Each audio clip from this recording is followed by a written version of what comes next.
బాప్తీసాలు తీసుకొని విశ్వాస జీవితాన్ని కొనసాగిస్తున్నప్పటికీ, సేవకులుగా పిలువబడుతున్నప్పటికీ, రెవరెండ్లుగా పిలువబడుతున్నప్పటికీ, బిషపులుగా పిలువబడుతున్నప్పటికీ అందరు నిత్య జీవానికి వెళ్తారంటే అందరు బోర్నాయినా అంటది బైబుల్.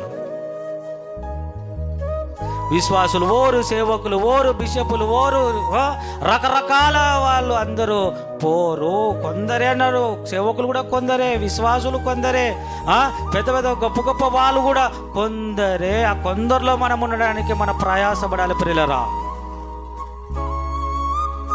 ఇంకా బాప్తిస్మము తీసుకొని విశ్వాస జీవితాన్ని కొనసాగిస్తున్నటువంటి వాళ్ళ పరిస్థితే ఇలా ఉంటే, ఇంకా బాప్తిస్మము లేకుండా మందిరానికి వచ్చి 1,00,000 రూపాయలు ఇచ్చినా, చెప్పాలి, 1,00,000 రూపాయలు ఇచ్చినా నిత్య నరకానికే పిల్లలు. ఇంకెవరైనా బాప్తిసాలు లేకుంటే ఖచ్చితంగా బాప్తిసాలు తీసుకోండి. మీరు అనుకోవచ్చు, అప్పుడే తీసుకోవాలా, ఇంత చిన్న వయసులో తీసుకోవాలా అనేటువంటి ఆలోచనలు వస్తుండే పిల్లరా. మరణము ఎప్పుడు ఎవరికి ఏ రూపంలో వస్తుందో తెలుసు ఎవరికన్నా? తెలదో. మనకు మరణము సంభవించే లోపు అది ఎలా వస్తుందో తెలియదు, కానీ సిద్ధపాటు కలిగి ఏం చేయాలి? ఉండి తీరాలి.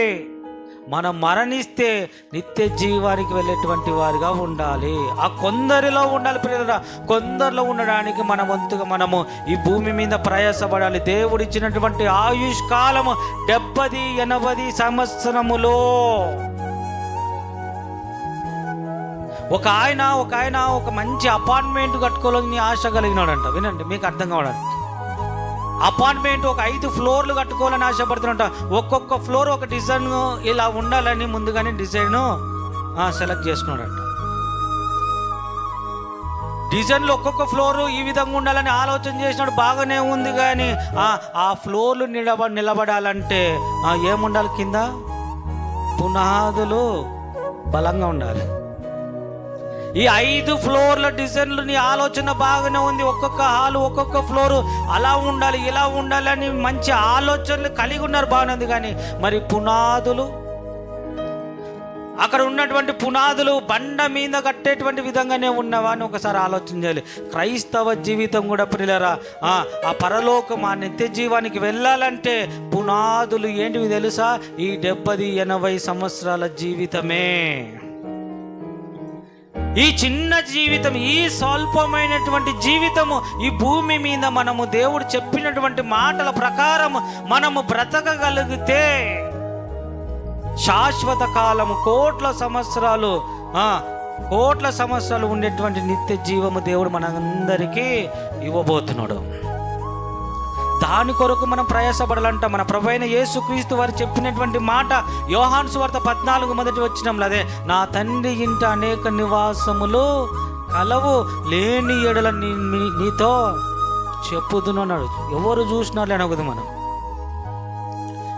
తండ్రి ఇంట అనేక నివాసములు కలవంట ప్రియులారా, లేని ఎడల ఆయనే చెప్తాడంట. వెళ్తూ చెప్పినటువంటి మాట ఏం చెప్పినాడు? నేను స్థలాన్ని సిద్ధపరచడానికి వెళుతున్నాను, స్థలాన్ని సిద్ధపరిచిన తర్వాత నేను మరలా వస్తాను, నేనుండు స్థలమున మీరును ఉండులాగున తీసుకొని పోతాను, మరలా వస్తాను చెప్పి వెళ్ళిపోయాడు. వస్తాడు ఇప్పుడు. నిత్య జీవంలో ఏమి స్థిరపరుస్తున్నాడంట? స్థలాలను. ఆ పరలోకంలో నిత్య జీవములో ఆ స్థలాల కొరకు ఈ భూమి మీద మనం ఏమైనా ప్రయాసపడుతున్నామా? మన ఆలోచన ఏదైనా ఉందా అని అడుగుతున్నాను నేను.